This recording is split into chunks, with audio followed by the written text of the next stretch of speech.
Assalamualaikum warahmatullahi wabarakatuh. Bismillahirrahmanirrahim. Selamat pagi anak-anak semuanya. Semoga selalu dalam keadaan sehat walafiat.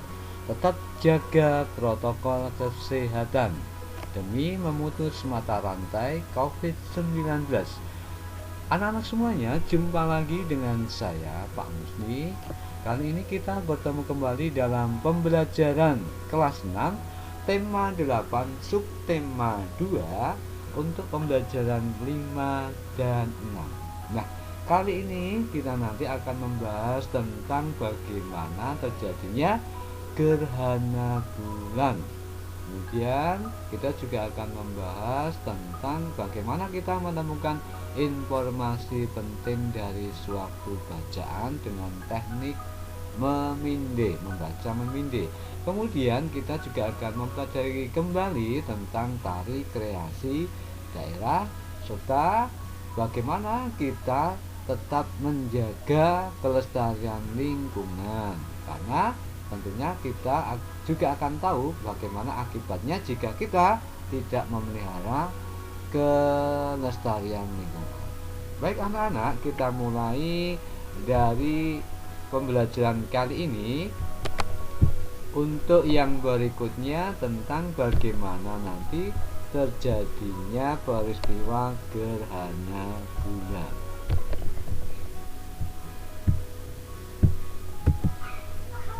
Nah, seperti ini, bahwa gerakan bulan dan peristiwa terjadinya gerhana bulan.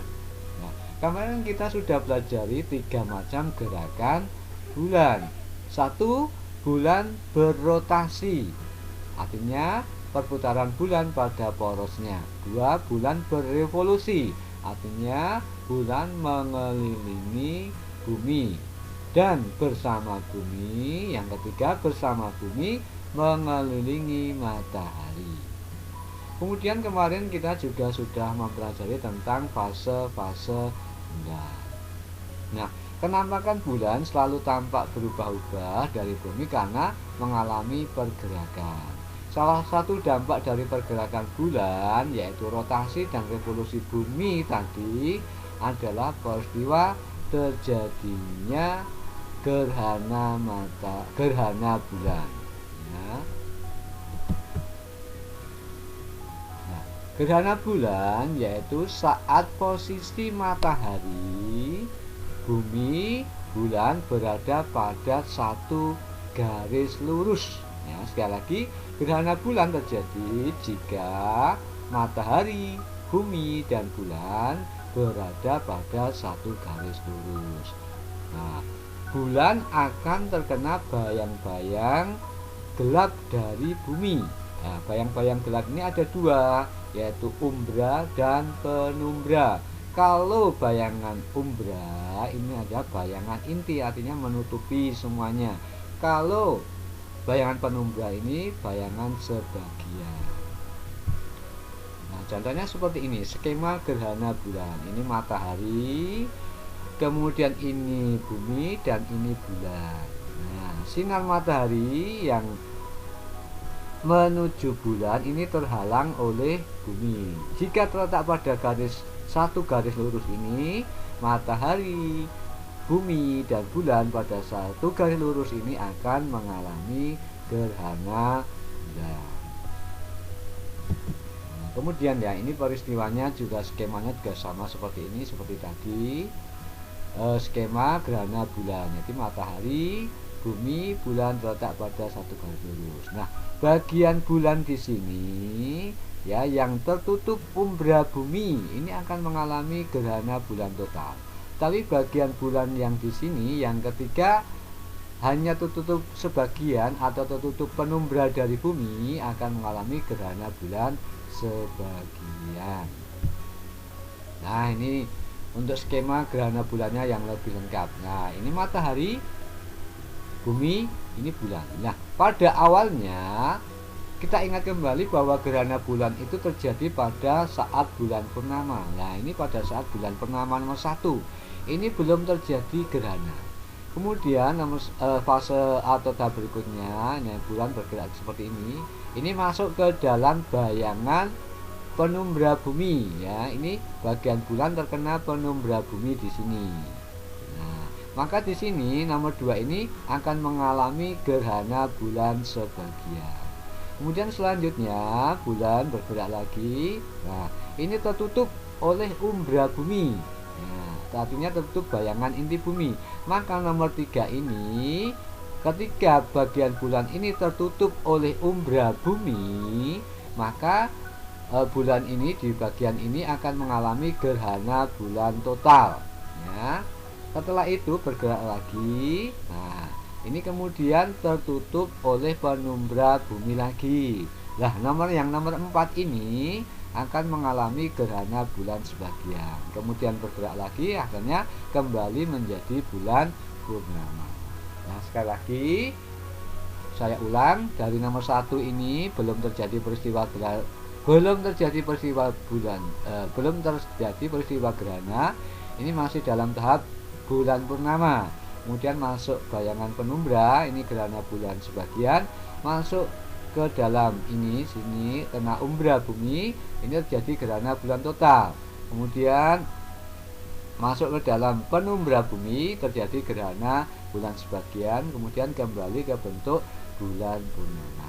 Itulah skema terjadinya gerhana bulan. Jadi anak-anak harus tahu proses terjadinya. Tadi sudah mempelajari bagaimana kita mengetahui tentang terjadinya gerhana bulan. Baik, untuk bahasa Indonesia kali ini kita cuma akan mengingat kembali bagaimana kita menemukan informasi penting dari suatu bacaan, baik itu berupa kalimat utama, gagasan utama, kata kunci, ataupun sebuah kesimpulan. Nah, teknik bagaimana kita menemukan informasi penting dari suatu bacaan, menemukan gagasan utama, menemukan kalimat utama, dan mencari sebuah kesimpulan, itu ada 2 teknik.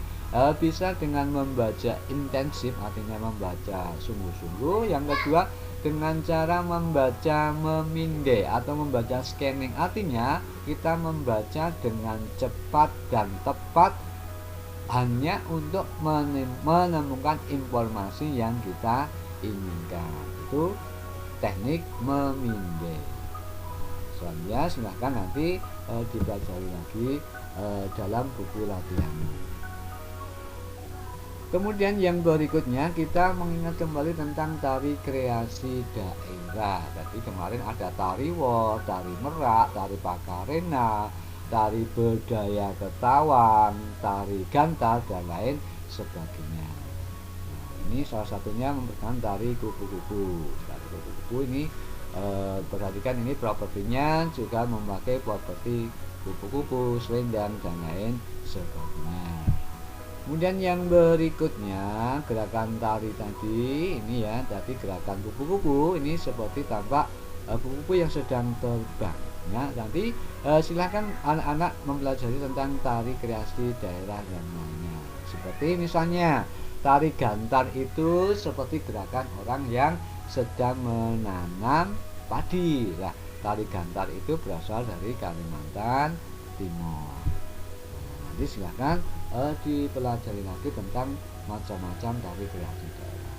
Kemudian dalam kita membuat properti tari itu ada yang kadang-kalanya itu kita ambil dari lingkungan sekitar kita. Seperti kalau di Papua itu propertinya dari kulit kayu, kemudian bulu binatang, kemudian bunga-bungaan, dan lain sebagainya. Nah, berkaitan dengan lingkungan ini, kemarin kita sudah mempelajari bagaimana kita berkewajiban untuk melestarikan lingkungan di sekitar kita. Jangan sampai lingkungan kita menjadi tidak nyaman, lingkungan tidak sehat, lingkungan kumuh, dan lain sebagainya. Maka perlu kita punya kewajiban bertanggung jawab menjaga kelestarian lingkungan. Jadi perlu saya ingatkan kepada anak-anak, jagalah kelestarian lingkungan sekitar kita. Buanglah sampah pada tempatnya, bersihkan lingkungan sekitar kita, bersihkan selokan yang tersumbat, Kemudian secara berkala lakukan gotong royong membersihkan lingkungan. Agar apa? Agar tercipta lingkungan yang nyaman dan sehat. Agar terhindar dari lingkungan yang kumuh dan tidak sehat.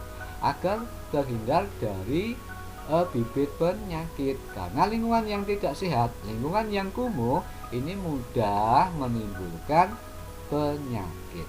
Nah, sekali lagi jagalah lingkungan di sekitar kita. Demikian anak-anak untuk pembelajaran kali ini, mudah-mudahan bermanfaat. Bila ada salah kata dalam saya menyampaikan, mohon dimaafkan. Terima kasih. Wassalamualaikum warahmatullahi wabarakatuh.